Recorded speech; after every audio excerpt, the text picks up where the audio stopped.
இந்த யோனா தீர்க்கதரிசியினுடைய காரியத்தை குறித்து நம்ம முழுவதுமாக இந்த நாளிலே நம்ம சிந்திக்க இருக்கிறோம். ரொம்ப நாள் கழிச்சு மீண்டுமாக ஒரு கேரக்டரிஸ்டிக் ஸ்டடி.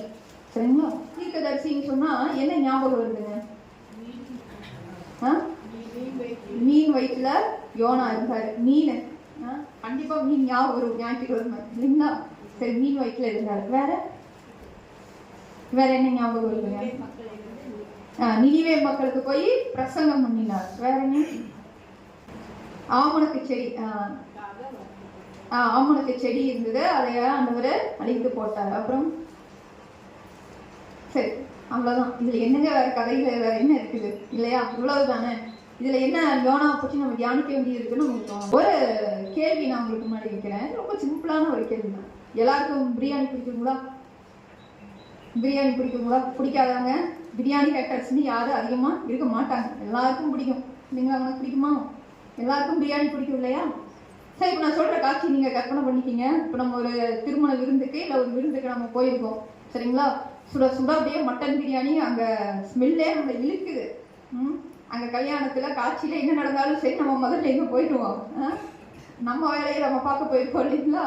அதுல வாசனையும் சேர கூட சேர்ந்து இழுக்குது. இப்போ நம்ம உக்காந்துட்டோம், தலைவாழை இலை போட்டாங்க, அடுத்து பிரியாணியை அப்படியே வச்சுக்கிட்டே வராங்க.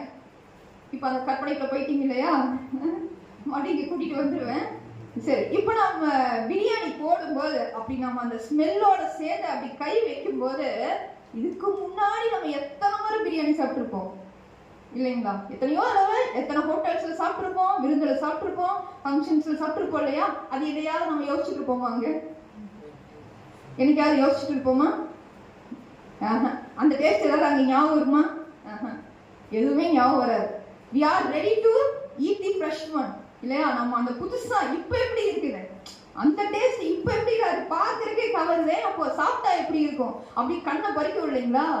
அந்த மாதிரி தான். இப்போ அங்கிருந்து வந்துருங்க, பிரியாணி இருந்து வந்துருங்க, அது மாதிரியா 12 மணிக்கு மேலே பார்த்துக்கலாம். அந்த மாதிரி ஆண்டவருடைய வார்த்தை ஒவ்வொரு முறையும் நம்ம சுவைக்கும் பொழுது, ஒவ்வொரு முறையும் நம்முடைய இருதயத்துக்குள்ள நம்முடைய செவிகள்ல போகும்போது, அது நமக்குள்ள எப்படி இருக்கு? ஒரு ஆர்வத்தை தூண்டக்கூடியதாக, கர்த்தர் எனக்காக ஏதோ ஒன்றை இதுல வைத்திருக்கிறார் என்ற ஒரு நோக்கத்தோட நம்ம என்ன பண்ணணுங்க? கர்த்தருடைய வார்த்தை முதல்ல ரிசீவ் பண்ணணும். சரிங்களா?